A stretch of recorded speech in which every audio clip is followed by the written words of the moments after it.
Guys आज की video को बताऊं सोने वाली जिसके अंदर दोस्तों हम बात करेंगे the phenomenal one AJ Styles की। बात करने वाले हैं brand new documentary the unreal की, जिसके अंदर दोस्तों बहुत सारे राजों पर से पर्दा हटा है। प्लस रोमन रेंस डब्ल्यूडब्ल्यूई से बाहर क्यों चल रहे हैं और क्या वाकई में इन सारी चीजों के पीछे ट्रिपल एच का हाथ है। तो वीडियो में बने रहेगा, चैनल को करिए सब्सक्राइब, वीडियो को कर दीजिएगा लाइक। ओटीसी के नाम सबसे पहले दोस्तों बात कर ली जाए दोस्तों फिन बैलर की। फिन बैलर दोस्तों हाल फिलहाल का अपना मैच हार गए हैं, जिससे दोस्तों हम लोगों को बहुत ज्यादा दुख लगा है। लेकिन आपको बता दूं दोस्तों फिन बैलर को दुख नहीं लगा है। द डीमन किंग जो है वो बहुत ज्यादा खुश है। फिन बैलर कहते हैं उनका लेटेस्ट मैच जो था वो उनके लाइफ का एक मेमोरेबल नाइट था। तो गाइस फिन बैलर चाहते थे कि बेलफास्ट में जीते, इस बीती रॉ में जीते। हम भी यही चीज चाहते थे लेकिन वो नहीं जीत पाए। लेकिन स्टिल दोस्तों उन्होंने अपने होम टाउन में फाइट दी, ये चीज उन्हें बहुत सुकून दे रही है, वो बहुत ज्यादा खुश है इस चीज को लेकर। अब गाइस बात कर ली जाए फिन के डीमन कैरेक्टर की, तो अनरियल डॉक्यूमेंट्री में ये चीज पता चली कि इस बीते साल दोस्तों समर स्लैम में मैच होना था Dominik Mysterio and Finn Balor का, और इसमें दोस्तों प्लान ये किया जा रहा था कि डीमन किंग को वापस लाया जाएगा।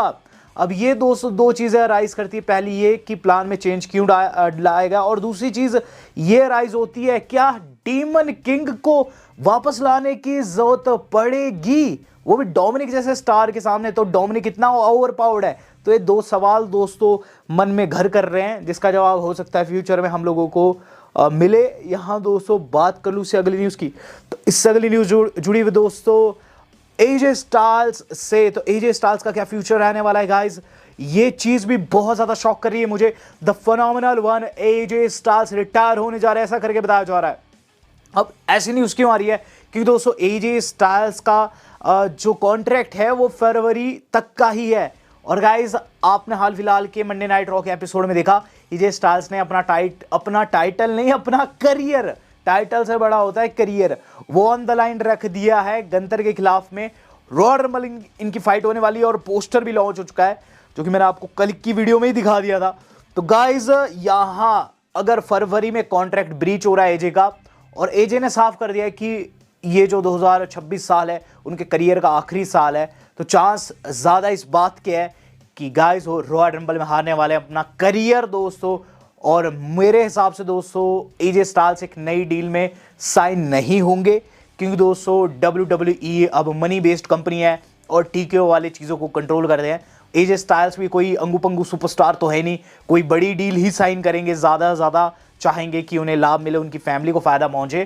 तो यहाँ टीकेओ वालों ने शायद से कह दिया एजे को कि आप नई डील में नहीं जा रहे हो, और एजे स्टाइल्स दोस्तों इसीलिए साल की शुरुआत में रिटायरमेंट प्लान कर रहे हैं। गंथर उनके ओपोनेंट है, करियर ऑन द लाइन है। मैं गाइस बहुत ज़्यादा दुखी हूँ इस न्यूज़ के सामने आते सार दोस्तों, मैं बहुत ज़्यादा सदमे में था। और ऐसे में दोस्तों मैं नहीं चाहता कि एजे स्टाइल्स इतनी जल्दी रिटायर हो, तो फिंगर क्रॉस है, देखते क्या कुछ रहता है। लेकिन चांसेस ज़्यादा इस बात के कि गाइस हो सकता है रॉयल रंबल में ही वो रिटायर हो जाए। गाइस अब बात कर ली जाए इससे अगली न्यूज़ की, जो कि सीएम पंक से जुड़ी हुई है। सीएम पंक को 80 दिन एज ए वर्ल्ड चैंपियन हो चुके हैं, एंड मैं सीएम पंक को शाउट आउट देना चाहूँगा। मुझे सीएम पंक उतने अच्छे सुपरस्टार नहीं लगते हैं, लेकिन माइक पर मुझे नहीं लगता कि कोई उनसे बेटर है। तो सीएम पंक को 80 दिन हो चुके हैं, और अभी 2 टाइटल डिफेंस तो उन्होंने 2026 में शुरू में ही कर दिया है। तो मुझे अच्छा लग रहा है दोस्तों उनका title rain, to be very honest. इससे अगली न्यूज जो आज की हमारी जुड़ी है वो जुड़े दोस्तों चैड गेबल से। तो गाइस चैड गेबल शायद से स्टीरॉइड्स के ऊपर है। दरअसल हाल फिलहाल में चैड गेबल ने कुछ एक वीडियोस अपलोड किया सोशल मीडिया के ऊपर, इससे पहले भी आपने देखी होगी, लेकिन ये बीती शाम के, जिसमें चैड गेबल पंप्ड दिख रहे हैं, बिल्कुल नसें बिल्कुल फटके सामने आ रही है। चैड लोगों के अनुसार बिल्कुल वैसे लग रहे हैं जैसे कि 2002-2003 के आसपास ट्रिपल एच थे। तो गाइस चैड गेबल साइज में बड़े हो चुके हैं, तो शायद से स्टीरॉइड्स पर है। लेकिन सवाल ये उठता है कि उनकी वापसी कब होने वाली। तो न्यूज़ भी आई है दोस्तों, न्यूज़ भी आई है, बताया जा रहा है कि they have been pitches related to Chad Gable returning to WWE programming next Monday night Raw in Toronto. तो गाइस अगली मंडे नाइट रॉ में माइक जॉनसन के अनुसार, PW इनसाइडर के माइक जॉनसन के अनुसार चैड गेबल माने जा रहे। चैड गेबल की वापसी दोस्तों आपको अगले हफ्ते की रॉ के अंदर देखने को मिल सकती है। तो चैड गेबल दोस्तों एक नए अवतार में, एक बड़े साइज के साथ दोस्तों आप लोगों को अगले हफ्ते की रॉ में देखने को मिलेंगे। गाइस यहां बेकी लिंच के बारे में आपको बता दूं, अनरियल डॉक्यूमेंट्री में दोस्तों बहुत सी चीजें डिस्कस हुई है, आप जाकर देख सकते हैं, शुद्ध हिंदी में है। और गाइस इसके अंदर बेकी लिंच ने भी ये चीज कही है कि उनके करियर का ये आखिरी रन है। रन माना जो उन्होंने कॉन्ट्रैक्ट साइन किया है वो लास्ट टाइम उन्होंने साइन किया है, इक्का दुक्का जितने भी साल का है। बाकी कहती है कि अब उनके करियर में ज़्यादा कुछ अचीव करने को नहीं रह गया है। वो एक माँ बन चुकी है, इसके साथ साथ वो एक पत्नी, एक बड़े WWE सुपरस्टार की, जिनका नाम आप भली भांति जानते हैं, सेथ फ्रीकिंग रॉलिंस। तो ऐसे में उनके ऊपर काफ़ी ज़्यादा जिम्मेवारी है।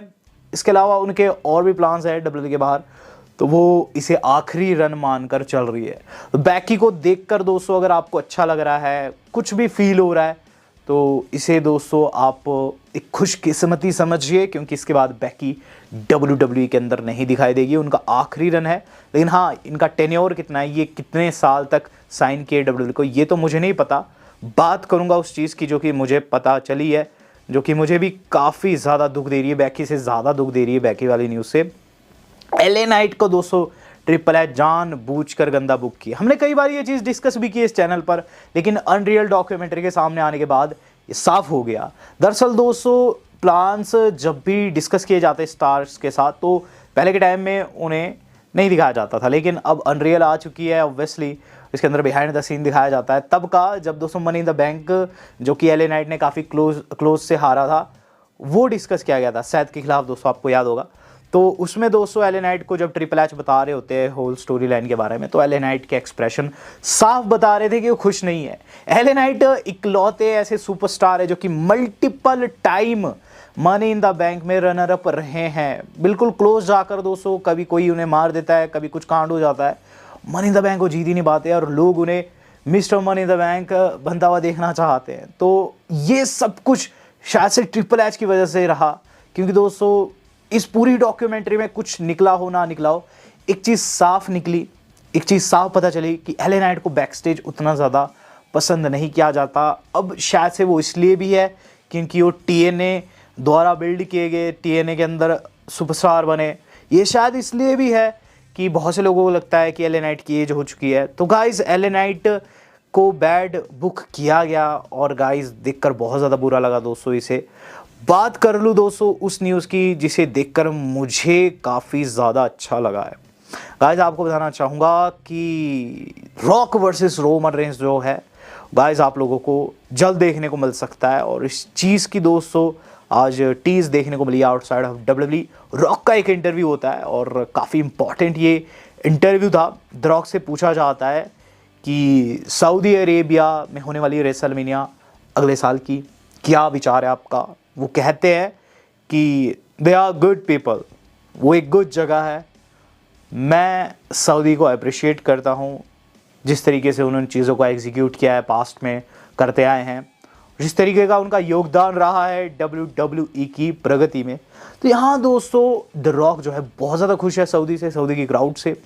यहाँ साफ बात ये निकल कर सामने आ रही है कि रॉक अगर पॉजिटिव है सऊदी जाने को लेकर, तो जो अगले साल के रूमर्स है रॉक वर्सेस रोमन के, वो बन सकता है। क्योंकि दोस्तों अमेरिका की क्राउड तो नहीं देखना चाहती इस पर्टिकुलर मैच को, लेकिन सऊदी की क्राउड डेफिनेटली देखना चाहती है। ये न्यूज़ पहले भी आई थी कि वहाँ डिमांड की जा रही है रॉक की, ऑस्टिन जैसे लेजेंड्स की। जो गाइज आप लोगों को मैच कई साल से देखने को नहीं मिला है ना रोमन वर्सेस रॉक का, वो हो सकता है आप लोगों को अगले साल देखने को मिल जाए। बात कर ली जाए दोस्तों अब आज की अपनी मेन न्यूज़ की। मेन न्यूज़ जो आज की हमारी जुड़ी हुई है वो जुड़ी हुई है दोस्तों Roman Reigns versus triple H से। दरअसल इन दोनों के बीच में एक बहुत बड़ी राइवलरी है। ये राइवलरी दोस्तों और टेलीविज़न के ऊपर दिखाई देने वाली राइवलरी जैसी नहीं है, ये बैक स्टेज है, काफ़ी ज़्यादा रियल है। दरअसल दोस्तों स्लाइस रेसलिंग वालों ने एक बड़ी रिपोर्ट सामने रखी है और ये आप उनकी वेबसाइट पर भी जाकर देख सकते हैं। स्लाइस रेसलिंग वालों का क्लेम है कि बैक स्टेज कुछ एक लोगों ने उन्हें बहुत सी चीज़ें बताई है जो कि इस वक्त चल रही है। एक ऐसी वॉर जो कि दोस्तों लोगों की आंखों से दूर है, लेकिन यहाँ स्लाइस रेसलिंग वालों ने इसका पर्दाफाश किया है। स्लाइस रेसलिंग वालों ने दोस्तों बताया कि कैसे रोमन रेंस के साथ गलत हुआ और कैसे अब चीज़ें जो है उनके विपरीत जा चुकी है। तो बात अक्टूबर की है। रोमन रेंस दोस्तों बताया जाता है कि अगले साल की रेसलमेनिया के कुछ एक प्लान जो है TKO के सामने रखते हैं और ये प्लान्स थे कि अगले साल की रेसलमेनिया में कोडी को आखिरी बारी फेस करे। रोमन रेंस चाहते थे कि कौन है डब्ल्यूडब्ल्यूई का फेस, ये एक बारी में जो टॉपिक है समाप्त हो जाए। रोमन चाहते थे कि उनका मैच कोडी के खिलाफ हो और इस मैच के अंदर कोडी हील हो, रोमन रेंस बेबी फेस हो और फाइनल टाइम रोमन रेंस जीत जाए। इससे पहले वो हार रखे हैं, उससे पहले उन्होंने जीता भी है, लेकिन स्टिल पहले मैच के अंदर दखलंदाजी हुई थी। तो अभी तक एक टॉपिक का विषय ही बना हुआ है कि आखिर में इन दोनों में से कौन बेस्ट है। तो रोमन रेंस चाहते थे कि एंड ऑफ द डे वो बेस्ट बनकर निकले, इसीलिए उन्होंने प्लान ये मैच जो है सजेस्ट किया था टीकेओ वालों को। टीकेओ वाले रोमन रेंस को बढ़िया मानते हैं, तो उन्होंने कहा कि ठीक है, हम ये मैच अगले साल आपको दे रहे हैं। लेकिन ये चीज़ ट्रिपल एच को पसंद नहीं थी, क्योंकि उनके फेवरेट है कोडी रोड्स। तो ट्रिपल एच ने क्या किया, ट्रिपल एच ने ये चीज़ की कि अब वो डायरेक्टली मना तो नहीं कर सकते टीकेओ वालों को कि हम ये मैच नहीं बना रहे हैं। उन्होंने ड्रू मैकिंटायर को जितवा दिया। ड्रू मैकिंटायर कोडी रोड्स का तख्ता पलट कर देते हैं, क्योंकि रोमन चाहते थे कि कोडी हील की तौर पर उतरे इस बारी की रेसलमेनिया में, लेकिन चूंकि अब ड्रू मैकिंटायर चैंपियन बन चुके हैं, जो कि एक हील चैंपियन है, टेक्निकली दोस्तों कोडी जो है वो बेबी फेस ही रह सकते हैं, बेबी फेस बनकर ही रहेंगे। तो ये मैच तो दोस्तों अब होने से रहा। तो ट्रिपल एच ने दोस्तों यहां बहुत बड़ी चालाकी कर दी है और रेसलमेनिया से पहले रोमन रेंस जो है वो अपेयर ना हो, इसके लिए भी बहुत सी चालें चली गई है। जैसे कि दोस्तों उनके फेवरेट मैच को कैंसिल कर देना और घूम फिरा कर दोस्तों चीज़ें वैसी करना जैसी वो नहीं चाहते। रोमन रेंस ने फैसला ले लिया कि वो डब्ल्यूडब्ल्यूई के अंदर आएंगे ही नहीं। रॉ दोस्तों जो स्ट्रेंजर थिंग्स वाली है खत्म हो गई है, स्मैकडाउन साल की पहली खत्म हो गई है। रोमन रेंस का दूर दूर तक नामो निशान नहीं है। न्यूज़ आई थी कि वो स्मैकडाउन में आ सकते हैं, लेकिन वो नहीं आ रहे। तो रोमन रेंस जानबूझकर नहीं आ रहे, क्योंकि उन्हें ट्रिपल एच का चेहरा ही नहीं देखना है। हाँ, वो जानते हैं कि ट्रिपल एच ने बहुत बड़ी चालाकी की है। ऐसे में दोस्तों टीकेओ वालों को इसके रिगार्डिंग कंप्लेन भी किए थे और टीकेओ वालों ने एक जवाब देही भी मांगी थी ट्रिपल एच से। ट्रिपल एच क्या कहते हैं कि हम नए टैलेंट्स को मौका देना चाहते थे। ड्रू मैकिंटायर काफ़ी टाइम से मेहनत कर रहा था और इसीलिए हमने उसे मौका दिया है।